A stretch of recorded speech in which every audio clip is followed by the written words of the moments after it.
On August the 24th, the National Hurricane Center in Florida scrambled its Hurricane Hunter aircraft.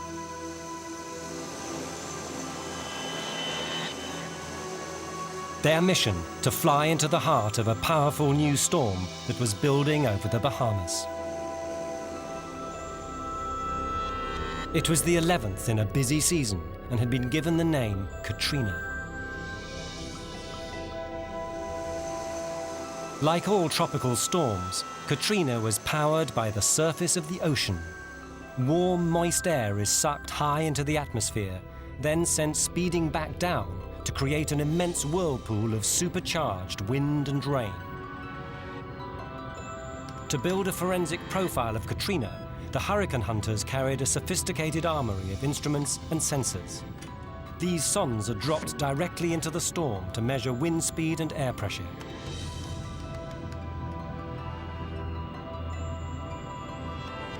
The hunters approached their quarry at 41,000 feet. Cameras recorded what they saw.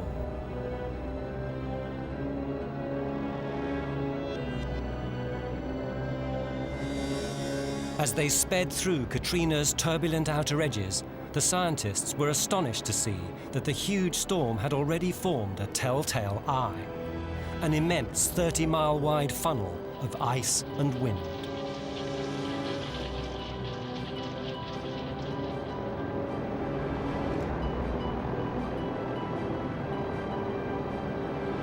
As the streams of data were being fed back to supercomputers at the Hurricane Center in Florida, Katrina's wind speeds topped the critical limit of 74 miles per hour.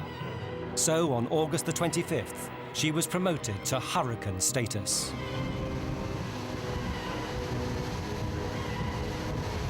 Hours later, Katrina hit the Florida coast as a Category 1 hurricane. The storm chasers were there to greet her. The eye wall is here.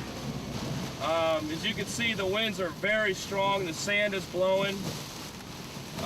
This is getting really intense. It's blinding sand. You can't see anything.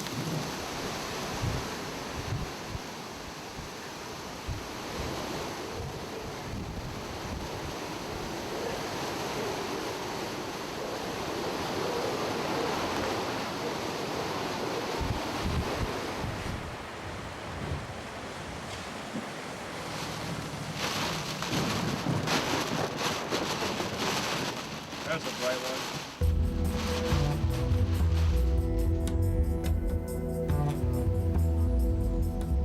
Across Florida, Katrina caused extensive flooding.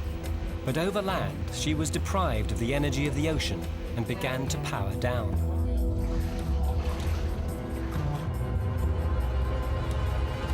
But then Katrina crossed into the Gulf of Mexico and was back over the ocean. Ivor Van Heerden, America's leading hurricane expert, feared what would happen next. He knew that the warm waters of the Gulf would power Katrina up again and turn her into a monster. Katrina then came into the Gulf of Mexico, where water temperatures have been record high, and it just grew very, very rapidly. I don't think we've ever seen a hurricane spin up so rapidly from a Category 1 to a Category 5. A Category 5 hurricane has the equivalent power of 100 atomic bombs. Now Katrina headed straight towards the American Gulf Coast. Look at that. The outer bands go all the way over. As far down as you can see, it's a little bright down there. But this is the outer bands it's coming through now. This is Katrina. Storm chaser Mike Tice had raced from Florida to the Gulf to record Katrina's arrival. He was in the city of Gulfport as the hurricane moved in.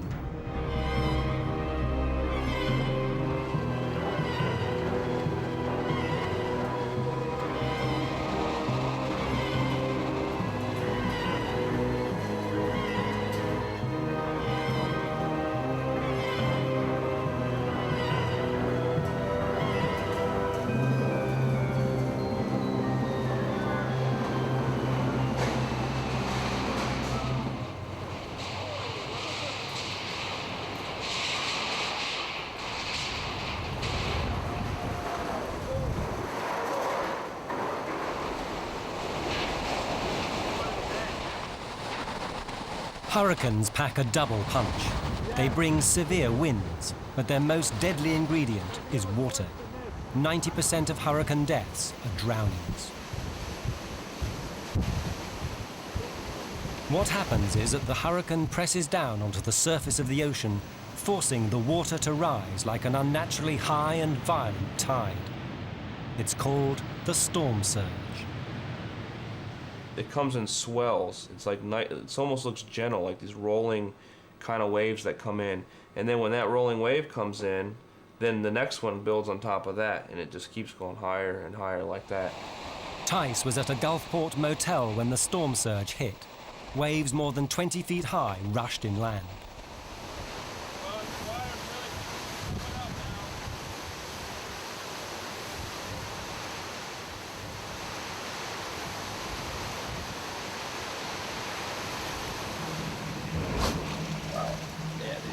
These walls are going to start coming in.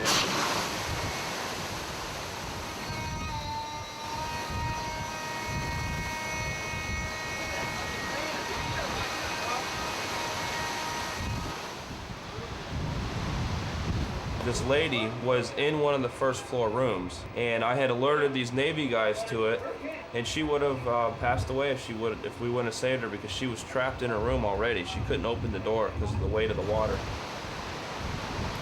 Katrina started by trashing the hotel lobby. Well, we're in the lobby here of our hotel. We're completely underwater in this first store here. There's chairs floating by. The glass is broke. There's a car. We got a car that's getting ready to come right in the lobby now. We got a car in our lobby here. Doors are breaking.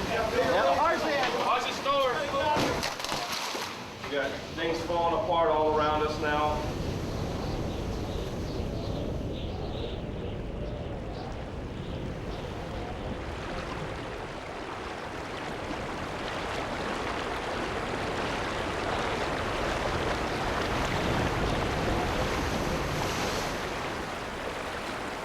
Katrina's storm surge was so powerful, it turned the storm chasers into the quarry.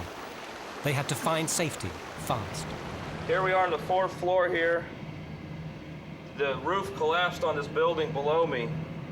See, the roof broke off. The surge is dramatically risen here. This is just incredibly dramatic. This is Mother Nature at her worst right here. There was a Days Inn just a half a mile away that was a concrete structure, and it was completely demolished. Just foundation, that's all that was left.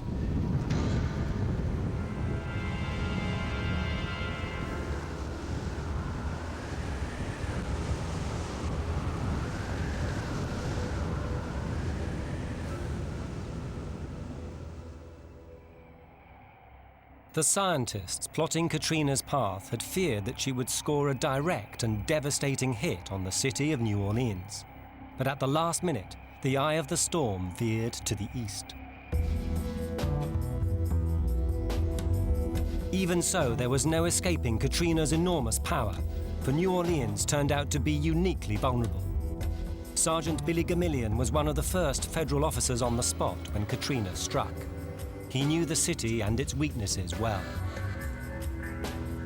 New Orleans is entirely surrounded by water, and the city is 12 to 16 feet below sea level, depending upon where you are. So basically, New Orleans is a big bowl. Running straight into the bowl is a ship canal. As Katrina swept past, it was turned into a storm surge superhighway, channeling water with missile-like speed into barriers called levees. They were supposed to protect the city.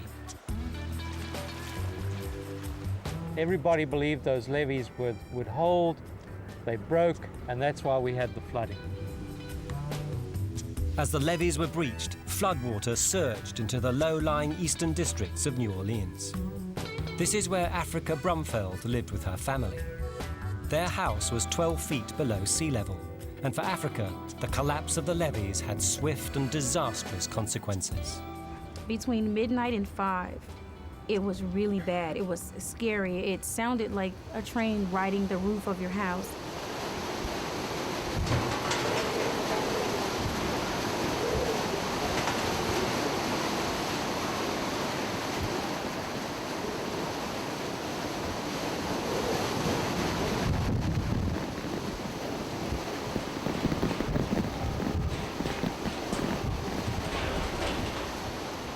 Around 5 a.m., the electricity went off. And the house was shaking. It sounded like the walls were trying to just fall apart. And it was a scary feeling, and I started to feel like I was in a coffin. About an hour to 2 hours later, there was water, and it never stopped coming in, and it continued to rise, and it continued to rise. And I was thinking, if my house is 4 feet off the ground and the water is in my house, I'm only 5'1", and it's in my house about 2 feet. There's no way that I'm getting outside without going for a nice swim. The water itself was black, so you couldn't even see through it when it was daylight. And when the sun started to rise a little at 6, it was still too dark to leave, so we had to stay in the house as the water is continuing to rise. Finally, when a little light came through, we grabbed air mattresses and pots because we needed something to paddle with. And we got in the water and we started to paddle on the air mattresses with the pots.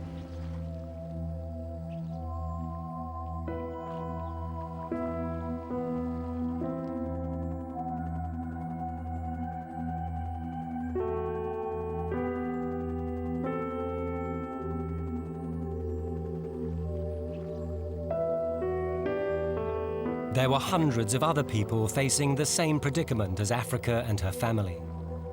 The bowl of New Orleans rapidly filled up. By the second day, 75% of the city was underwater and full of desperate survivors.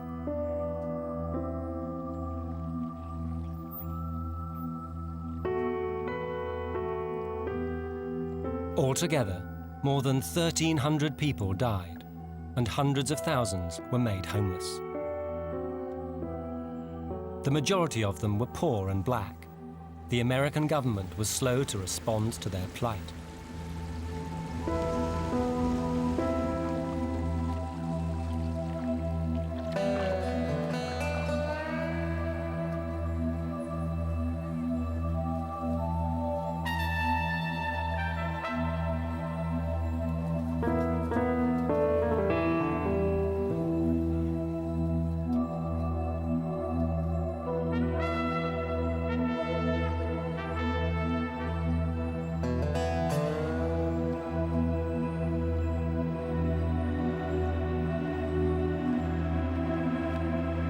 We passed a lady in a hospital bed being pushed on the interstate. And all of a sudden, reality hits you of where you are and what's really happening to you. And this woman went to the hospital so that her life could be saved. And somehow she ended up on an interstate surrounded by a couple of thousand people being pushed with no medical attention anywhere.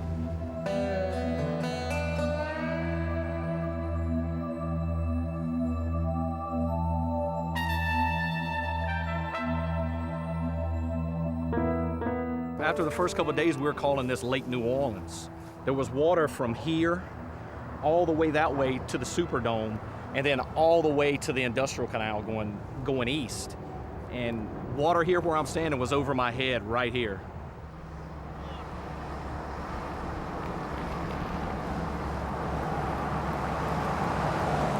It's a good place for a boat.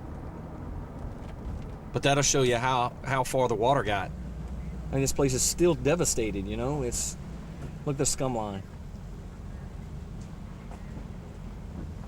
You can see on this truck right here and on these houses how high the water was down here.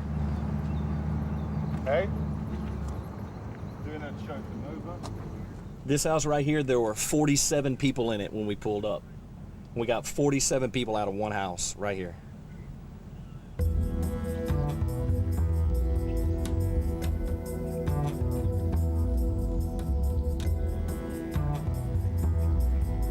After the flood came fear, and the National Guard was called in. Now New Orleans really did look like a war zone.